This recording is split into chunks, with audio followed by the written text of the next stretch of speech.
Olá, meus queridos, tudo bem? Vamos dar sequência ao nosso estudo devocional, hoje no livro de 1 Timóteo, capítulo 4. Diz a palavra do Senhor: o Espírito diz claramente que nos últimos tempos alguns abandonarão a fé e seguirão espíritos enganadores e doutrinas de demônios. Tais ensinamentos vêm de homens hipócritas e mentirosos que têm a consciência cauterizada e proíbem o casamento e o consumo de alimentos que Deus criou para serem recebidos com ação de graças pelos que creem e conhecem a verdade. Pois tudo o que Deus criou é bom e nada deve ser rejeitado, se for recebido com ação de graças, pois é santificado pela palavra de Deus e pela oração. Se você transmitir estas instruções aos irmãos, será um bom ministro de Cristo Jesus, nutrido com as verdades da fé e da boa doutrina que tem seguido. Rejeite, porém, as fábulas profanas e tolas e exercite-se na piedade. O exercício físico é de pouco proveito. A piedade, porém, para tudo é proveitosa, porque tem promessa da vida presente e da futura. Esta é uma afirmação fiel e digna de plena aceitação. Se trabalhamos e lutamos, é porque temos colocado a nossa esperança no Deus vivo, o Salvador de todos os homens, especialmente dos que creem. Ordene e ensine estas coisas. Ninguém o despreze pelo fato de você ser jovem, mas seja um exemplo para os fiéis na palavra, no procedimento, no amor, na fé e na pureza. Até a minha chegada, dedique-se à leitura pública da Escritura, à exortação e ao ensino. Não negligencie o dom que lhe foi dado por mensagem profética, com imposição de mãos dos presbíteros. Seja diligente nessas coisas, dedique-se inteiramente a elas, para que todos vejam o seu progresso. Atente bem para a sua própria vida e para a doutrina, perseverando nesses deveres, pois agindo assim, você salvará tanto a si mesmo quanto aos que o ouvem. Meus irmãos, nós temos aqui claras instruções de Paulo a Timóteo, o seu discípulo amado, querido, aquele que cresceu com Paulo, aquele que se converteu com Paulo, muito provavelmente entre a primeira e a segunda viagem missionária, aquele que na terceira viagem missionária já estava com a equipe missionária. Enfim, Timóteo foi um filho para Paulo. E agora ele recebe essa responsabilidade de cuidar de uma igreja lá em Éfeso. Ele precisa de instrução. Mas o que acontece é que tem muitos lobos vorazes dentro da igreja. E muitas vezes nós precisamos, como pastores que somos, espantar esses lobos, espantar essas falsas doutrinas, erros que induzem outras pessoas a saírem do caminho. E, portanto, Paulo dá instrução clara para Timóteo para que ele não abandone a fé, para que ele persevere naquilo que ele tem ensinado e também mostra algumas nuances de como um bom ministro deve se portar, um bom ministro de Cristo. Então, ele diz que nos últimos tempos, muita gente vai atrair mestres para si, né? No livro de 2 Timóteo, ele chama de atrair mestres para si, né? A gente vai ver mais para frente. Aqui nesse texto, ele chama então de essas pessoas de hipócritas mentirosos e que têm a mente cauterizada, têm a consciência cauterizada. Ou seja, por mais que você chame a atenção dessas pessoas, elas não ouvem o chamado, elas não respondem à altura quando você chama a atenção dessa pessoa. Elas preferem continuar no erro, preferem continuar ensinando as falsas doutrinas, preferem continuar do jeito que elas estão. Só que do jeito que elas estão caminhando para o inferno. Então, Paulo dá instruções para que Timóteo conduza toda essa situação pregando a sã doutrina, sendo firme na sua mensagem. E a mensagem deve ser a mensagem de fé, a mensagem nutrida de verdade da palavra de Deus. Hoje, infelizmente, muitas igrejas se perderam no espectro de várias doutrinas, de dinheiro, de fama, de poder, de muitos outros pecados que acabam entrando na igreja e tirando as pessoas do foco. Infelizmente, isso acontece mais costumeiramente do que a gente acha. E nós temos aqui uma instrução para que Timóteo ele cuide de si, né? Cuide de si mesmo e cuide da doutrina. Eu quero chamar a atenção dos irmãos para o texto do versículo 12, que diz que ninguém despreze o fato de você ser jovem, mas seja um exemplo para os fiéis na palavra, no procedimento, no amor, na fé e na pureza. Então, Paulo dá essa instrução para Timóteo, muito provavelmente porque, pelo fato dele não ter muita idade, as pessoas estavam desprezando o seu ensino. Muitas vezes o jovem é desvalorizado, muitas vezes as pessoas que olham para uma pessoa que não tem cabelo branco, né, que não tem uma certa idade, desprezam por acharem que a pessoa não tem um conteúdo adequado, não tem conhecimento suficiente, enfim. O que Paulo está dizendo aqui é que isso não depende de idade. Ninguém deve desprezar outra pessoa pelo fato dela ser jovem. Ao contrário, pelo fato dela ser jovem, ela precisa ser valorizada. Isso porque o jovem tem muito a acrescentar, não só na questão de força física, mas também na questão de conhecimento. E Timóteo é chamado aqui para ser um exemplo em 5 coisas.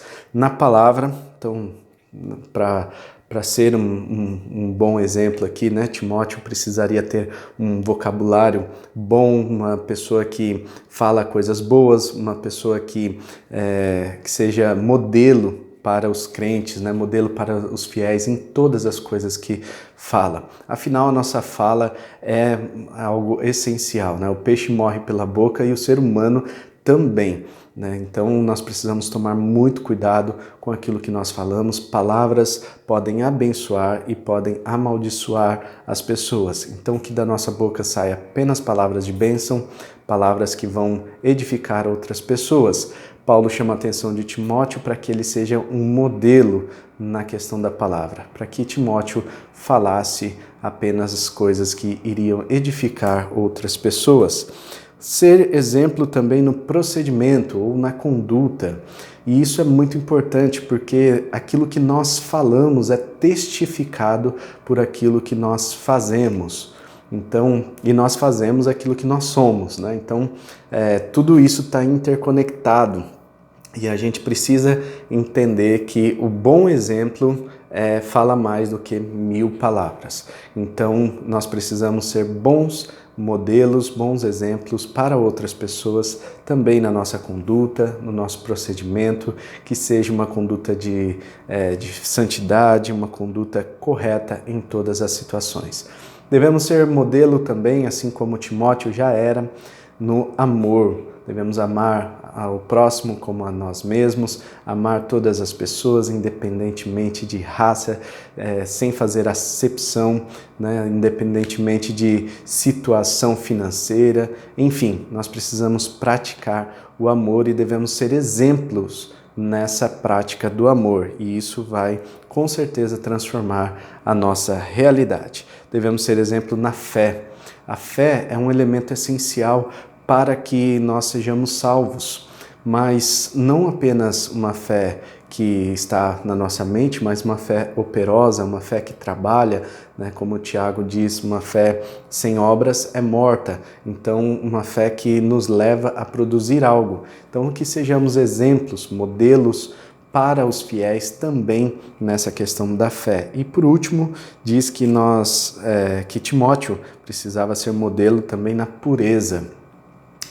Quanto tempo faz que nós não falamos sobre santidade, sobre pureza, Na verdade, hoje em dia a gente entra por muitos caminhos bíblicos, filosóficos e do cristianismo, e a gente fala muito pouco sobre essa questão da santidade, sobre questão de pureza. Então nós somos conclamados também a sermos pessoas puras, pessoas que vivem em santidade, mesmo nos tempos modernos, mesmo nos tempos que nós estamos vivendo hoje. Precisamos valorizar essa pureza, valorizar a santidade, porque é um presente de Deus em todos os sentidos, que nós possamos viver esse presente, desfrutar desse presente que Ele tem nos dado. E Paulo também diz para que ele se exercite na piedade mais do que o próprio exercício físico. Ele diz que o exercício físico de pouco se aproveita, né? Nada não, né? Mas de pouco se aproveita, porque o exercício físico é cuidar do seu corpo aqui na terra. Mas quando ele é chamado aqui a exercitar-se na piedade, ele vai então ele começa a exercitar a sua vida futura, não só os frutos do exercício da piedade aqui na vida terrena, mas também na vida futura. Então Paulo chama a atenção de Timóteo para que ele exercite-se na piedade mais até do que os próprios exercícios físicos. Seria então uma vida de oração, uma vida de leitura da palavra, leitura de outros livros que acrescentam conhecimento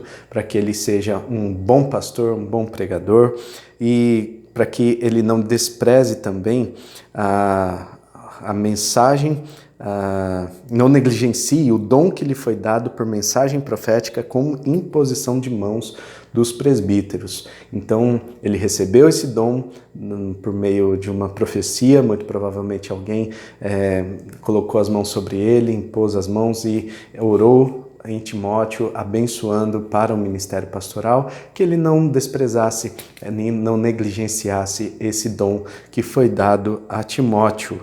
E diz também, no versículo 15, para ser diligente em todas essas coisas, dedicar-se inteiramente a elas, para que todos vejam o seu progresso. Isso é muito interessante, porque o pastor, ele muitas vezes tem uma vida íntima, uma vida pessoal muito aberta, né? Então, aqui diz que ele precisa cuidar de si, né? Atentar-se para a sua própria vida, mas atentar-se para a doutrina também. E que todos possam ver o seu progresso, ou seja, a vida de intimidade, de oração, de crescimento espiritual precisa de alguma forma ser equilibrada, né? De forma que as outras pessoas vejam o progresso do pastor também. Assim ele vai ser um modelo para os seus fiéis, para o seu rebanho, né? Para os fiéis que estão nessa igreja. Então, o rebanho do Senhor precisa de modelos. E isso precisa ser um pouco equilibrado, né? Para não parecer também que o pastor se acha demais, que se gaba das coisas que faz, enfim. Porque eu oro 3 horas por dia e faço isso, faço aquilo. Não é bem assim, né? Mas ele precisa ser modelo, mostrar por meio das suas atitudes e deixar que as pessoas vejam e atentem para o seu progresso. Então precisa ter o equilíbrio aqui entre a sua vida íntima e a sua vida pública, para que o pastor seja esse modelo para o rebanho.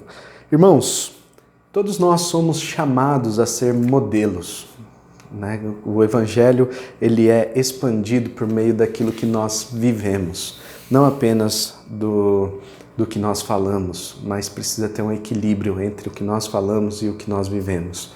E, portanto, nós somos chamados a viver, a sermos esse modelo para outras pessoas que vão crer, para as pessoas que vão se achegar a Deus, e de forma que as pessoas vejam Jesus Cristo brilhando em nós, de forma que as pessoas vejam, olhem para nós e digam: eu quero ser cristão, eu quero servir a Cristo, como aquela pessoa serve, como aquela pessoa é de modelo para todos os crentes. Amém? Que hoje você seja um modelo, que você tenha a oportunidade de testemunhar por meio da sua palavra, da sua conduta, do seu amor, da sua fé e da sua pureza. Opa, quase não sai, mas vamos lá.